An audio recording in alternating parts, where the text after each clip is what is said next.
7 गुण कितने हो गए? 16। कितने हो गए? 16। ये भावों का 16 है। किसका 16 है? नवदा भक्ति और 7 गुण जिस ग्रस्त श्रावक के जीवन में है उसके भावों का 16 है। फिर धुले हुए वस्त्रों का 16 क्या है?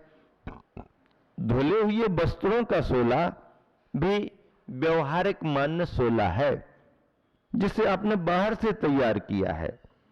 बाहर का 16 तैयार करना आसान होता है, लेकिन भावों का 16 तैयार करना आसान नहीं होता है, बहुत ध्यान रखना पड़ता है। बाहर के वस्त्रों का 16 तैयार करना फिर भी आसान है, कोई भी 16 पहन करके खड़ा हो सकता है, लेकिन उस 16 के साथ में अंदर के भावों के इन 16 गुणों को, 16 विशेषताओं को, 16 परिणामों को प्राप्त करना आसान नहीं होता है, असंभव भी नहीं है। ऐसा नहीं है, असंभव होता तो लिखा काहे को जाता? श्रावक का धर्म है, असंभव नहीं है, लेकिन आसान नहीं है। चाहते चाहते भी कई बार उस भाव को टच नहीं कर पाते हैं, चाहते चाहते हुए भी उस भाव से हम खिसक जाते हैं, स्लिप हो जाते हैं। लेकिन हम पकड़ करके रखें, उसका अनुभव करें, उसकी अभिव्यक्ति करें, इसके लिए बहुत तैयारी करना पड़ती है। तो बाहरी वस्त्रों का द्रव्य 16 और परिणामजन्य ये नवदा भक्ति और 7 गुणों का भाव 16, देखिएगा आनंद आता है, आनंद आता है। ऐसे ये नवदा भक्ति और 7 गुण जो एक गृहस्थ के जीवन में उसको सदगृहस्थ बनाते हैं, वृत्ति श्रावक बनने की प्रेरणा देते हैं। ये तो होगी 16 की बात। देखो 16 का बड़ा चमत्कार है, चमत्कार की दुनिया में आप जी रहे हैं, चमत्कार की ओर थोड़ा मन आपका जाता है। तो चलो मैं एक चमत्कार बताता हूं। क्या बताता हूं चमत्कार? तुम्हारी उम्र कितनी भी क्यों ना हो, जैन परंपरा ने एक सिद्धांत दिया है, जैन परंपरा ने एक सिद्धांत दिया है, तुम्हारी उम्र कितनी भी क्यों ना हो, धुले वस्त्रों में यदि आपने धोती दुपट्टा पहन लिया तो हर आदमी जो देख रहा है तुमको कहेगा भैया ये 16 का है, ये 16 का है, ये 16 का है, ये 16 का है, ये 16 का है। भले वो 80 साल का क्यों ना हो, 80 साल का क्यों ना हो। जैन परंपरा के अलावा किसी ने चमत्कार नहीं किया। जैन परंपरा का ये चमत्कार है कि धुले हुए धोती दुपट्टा यदि आपने पहन लिए और जहां से निकले जो देखेगा वो यही कहेगा भैया ये 16 का, भैया ये 16, भैया 16, 16, 16, 16। अब इससे अच्छा उपाय और क्या है? न तुम्हें ये करने की जरूरत, न उनको वो करने की जरूरत, बिना करे, बिना खर्चे पर्चे के आप कितनी भी उम्र के क्यों ना हो, आप एकदम युवा जैसे सभी के मुख से संबोधित होंगे, भैया 16 का है, भैया 16 का है, भैया 16 का है। धर्म करके तो देखो, सम्मान भी मिलता है और सब कुछ भी मिलता है। धर्म करके तो देखो। 16। अब चौका किसे कहते हैं? जिसमें 4 रन बनते वो चौका, 6 मिल जाते हैं वो छक्का। चौके की बात वो अलग हो गई, वो तुम्हारी दुनिया अलग है। चौका किसे कहते हैं? आजकल बच्चे चौका शब्द भूल रहे हैं। चौका शब्द उन्हें समझने में समय लगता है, लेकिन महाराज जी आते रहे, माता जी आती रहे तो फिर देर नहीं लगती। पैदाइशी बच्चा भी आंखों से देख के मुस्कुरा देता है, चौका लग रहा है, चौका लग रहा है। जन्म लेने वाला बच्चा भी मुस्कुराता है, चौका लग रहा है।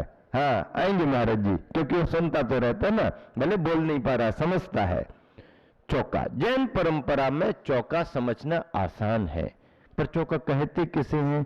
आपका परिचय किचन से है। किससे है? किससे है? जब कभी भी कोई मकान बनाता है उसमें क्या बनवाते? आप किचन बनवाते हो। क्यों बनवा रहे किचन? आप चौका क्यों नहीं बनवाते?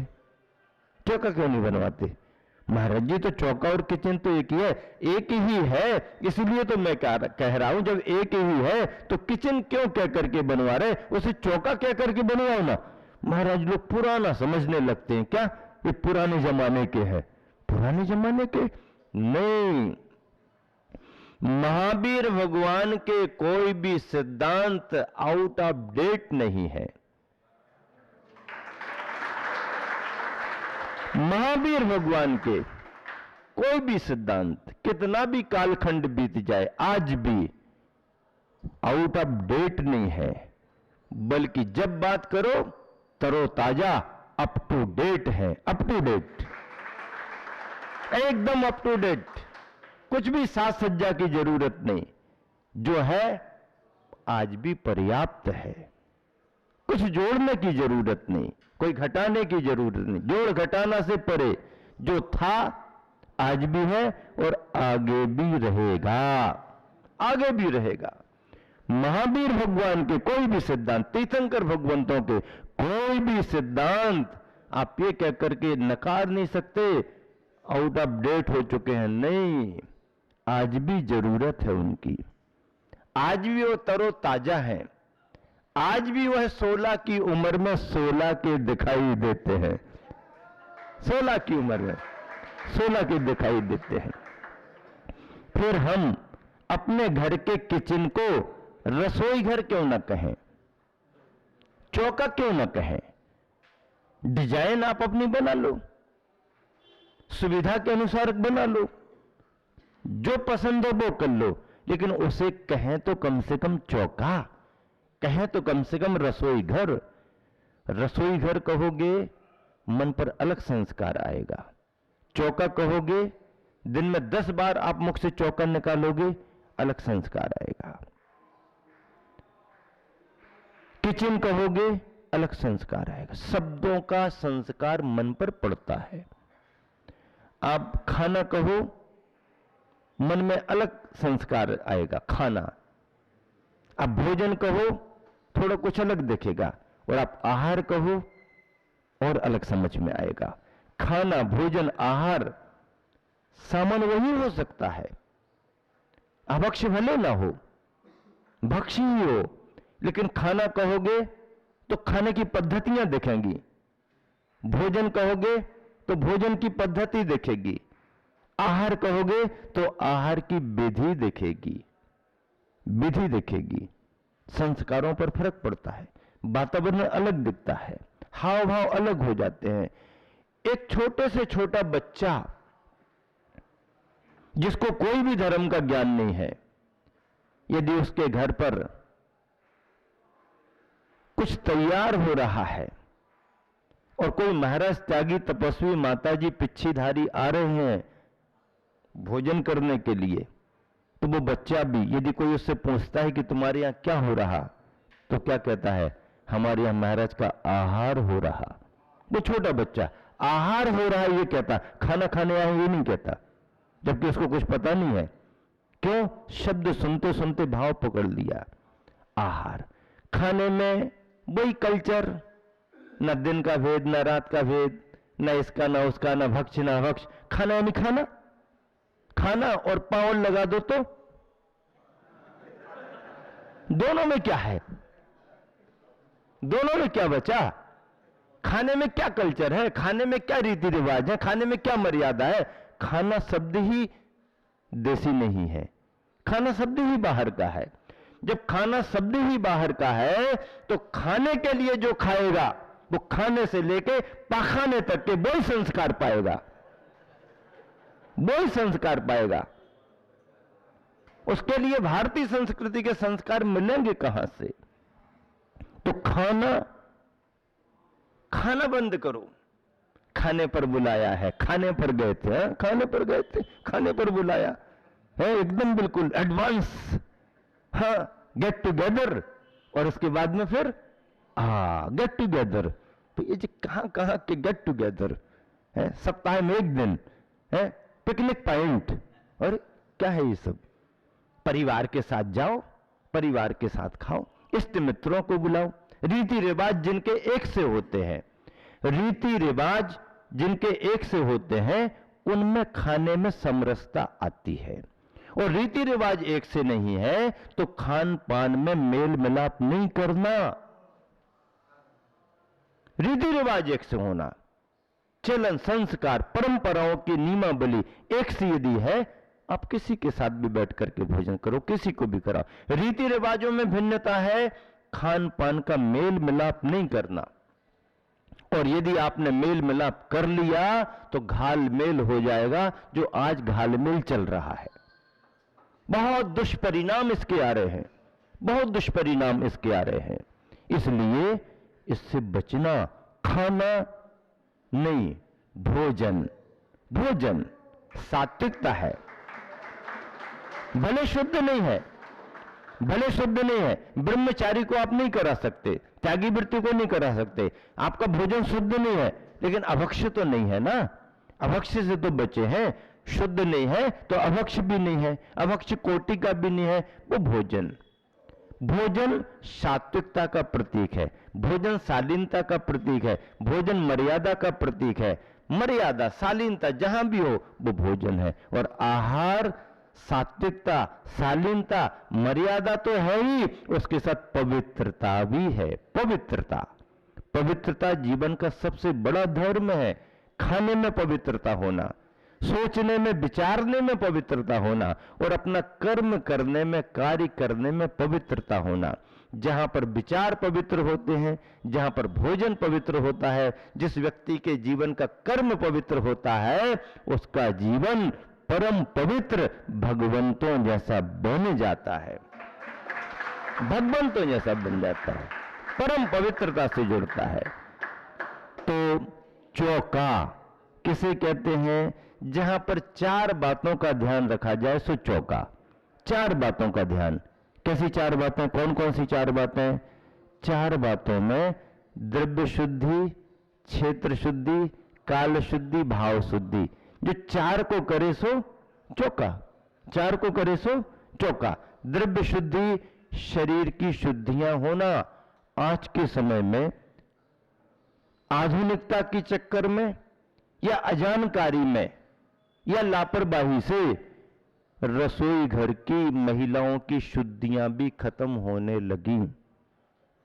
जिन 4-5 दिनों को महिलाओं को, बालिकाओं को रसोई घर से बाहर रहना चाहिए, उसका भी अब ध्यान नहीं रखा जा रहा है। उसका दुष्परिणाम पूरे परिवार पर आ रहा है, स्वास्थ्य पर आ रहा है। मजबूरी भी क्या हो रही है? सिंगल फैमिलियां हैं, संयुक्त परिवार हो, 2-4 बाहर भी रहे, बाकी सदस्य काम करते रहते हैं। अब जहां पर 2 ही प्राणी हैं, कैसे करेंगे? कौन करेगा? कौन करने को आता है? कौन करेगा? बाजार के आश्रित हो जाते हैं, नहीं है तो करने लगते हैं। और जहां पर जॉब का कल्चर आ गया है, भूत सवार जॉब। क्या? जाप नहीं, माला जाप की बात नहीं कर रहे। माला जाप का तो सवार होना चाहिए, माला फिर न माला, जाप जाप करो, इसका सवार होना चाहिए। लेकिन अब जॉब जॉब जॉब जॉब, लड़का भी जॉब करे, लड़की भी जॉब करे, बेटा भी जॉब करे, बहू भी जॉब करे। और जॉब जब करेंगे दोनों तो कौन बनाएगा? मैं भी रानी, तुम भी रानी, कौन भरेगा घर का पानी? मैं भी रानी, तुम भी रानी, कौन भरेगा घर का पानी? मैं भी टाइम पर ऑफिस जा रही, तुम भी टाइम पर ऑफिस जा रहे, मैं भी तो तुम्हारे साथी बाप है, तुम भी तो। अब पानी और भोजन कौन करे? तो भैया टिफिन बुलाओ, बाजार से आएगा। और दिन भर पसीना बहाया, परेशान हुए, और जिस पेट के लिए इतनी मेहनत की, उसी पेट को बाजार के आश्रित कर दिया। ये हाथ तुम्हारे बेकार हो गए। क्या रहा तुम्हारे जीवन जीने का महत्व? मशीन की तरह जीवन जी रहे हैं।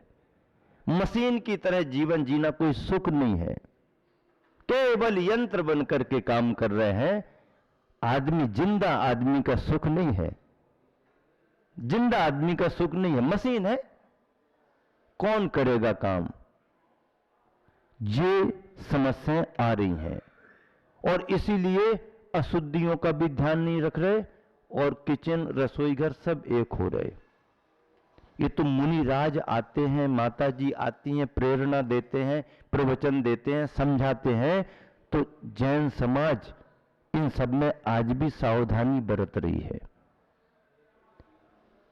ये तो धर्म शरीर का वैज्ञानिक तथ्यों को लेकर के देश विदेश दुनिया में इस धर्म को पालन कराया जाता है, कड़ाई से पालन कराया जाता है। दूसरे देशों में भी, भारत में मूल संस्कृति और मूल धर्म होकर के भी नहीं पालन होना गृहस्थ का कर्तव्य है। पालन होना, पालन करना ही चाहिए। तो ये चौके में 4 प्रकार की शुद्धि, द्रव्य शुद्धि, शरीर की शुद्धि, क्षेत्र शुद्धि, स्थान की शुद्धि। अब जगह ही नहीं है, अंधेरा है, स्मेल आजू बाजू से बहुत आ रही, छोटी जगह है, कंजस्टेड है, उसी में घर गृहस्थी के ढेर सारे सामान उठने बैठने नहाने धोने के रखे, चौका कैसे पवित्र बनेगा, कैसे शुद्धि होगी उसकी? क्षेत्र शुद्धि होना चाहिए, काल शुद्धि, समय सही होना चाहिए, आकुलता नहीं होना चाहिए, शादी समारोह का समय नहीं होना चाहिए, शोर सूतक का समय नहीं होना चाहिए, एक काल शुद्धि मानी जाती है, समय की शुद्धि। और भाव शुद्धि, परिणामों की, भावना की शुद्धि भी होना चाहिए। ऐसी भाव शुद्धि जब आती है तो चौका बनता है, द्रव्य, क्षेत्र, काल और भाव, ये 4 बनते हैं, इसको चौका कहते हैं।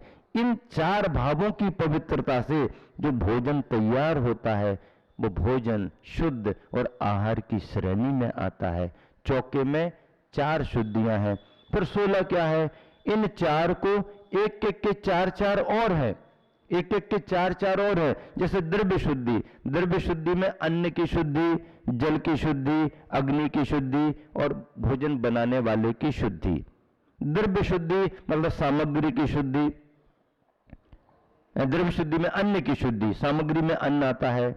फिर जल आता है, पानी की शुद्धि, पानी कुएं का होना, जीवानी वाला होना, प्रासुक होना, ये जल की शुद्धि। बोरिंग का नहीं होना, यहां वहां का नहीं होना, खराब वाला नहीं होना, प्रदूषित नहीं होना, ये जल शुद्धि मानी जाती है। अवसर है तो स्थान की शुद्धि, दुर्गंधता से रहित होना।